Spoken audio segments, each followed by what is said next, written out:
मंत्रिपद डावलल्यामुळे राष्ट्रवादी काँग्रेसचे ज्येष्ठ नेते छगन भुजबळ हे कमालीचे नाराज आहेत हे आपण गेले 2 दिवस पाहतोय आणि भुजबळांच्या नाराजीमुळेच महायुतीची सुद्धा डोकेदुखी वाढल्याचं चित्र दिसतंय।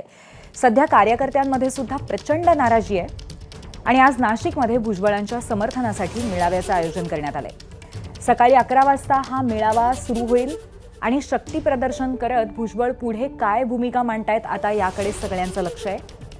दरम्यान आजच्या मेळाव्यासाठी राज्य समता परिषदेचे कार्यकर्ते पोहोचायला लागलेत आणि छगन भुजबळ जो निर्णय घेतील तो आम्हाला मान्य असेल असं कार्यकर्त्यांनी सांगितलेलं आहे। या सगळ्याचा आढावा घेतलाय आमचे प्रतिनिधी मुकुल कुलकर्णी यांनी।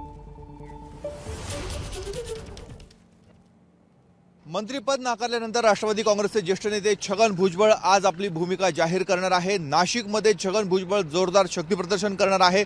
थोड्याच वेळामध्ये नाशिकच्या जयशंकर लॉन्सवर त्यांचा मेळावा होणार आहे आणि या मेळाव्याच्या माध्यमातून नेमकी काय भूमिका घ्यायची याचे स्पष्ट संकेत छगन भुजबळ देतील।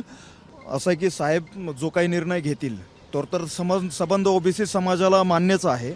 मात्र गेली अनेक दशकं साहेब जे काही संघर्ष लढा करत आहेत, निवन राष्ट्रवादी काँग्रेस पार्टीचं म्हणजे अगदी सगळ्या पार्टीचं बाळंतपणच आदरणीय भुजबळ साहेबांनी केलेलं आहे। त्यामुळे खरं तर भुजबळ साहेबांना अशा पद्धतीची जी काही वागणूक देण्याचं काम केलेलं आहे, हा प्रचंड राग इथल्या संबंध ओबीसी समाजाच्या मनामध्ये आहे। कडे राज्यसभेचा एक पर्याय आहे, त्यांनी जायला पाहिजे। कार्यकर्त्यांचं म्हणणं आहे की साहेबांनी राज्यसभेवरती जाऊ नये।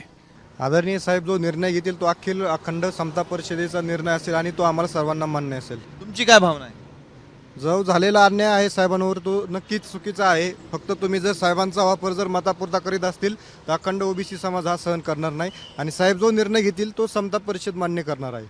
भाजपमध्ये जायला पाहिजे, राज्यसभेवर जायला पाहिजे का इथेच राहायला पाहिजे? साहेबांचा जो निर्णय असेल तो नक्कीच आमच्या समता सैनिकांना मान्य असेल।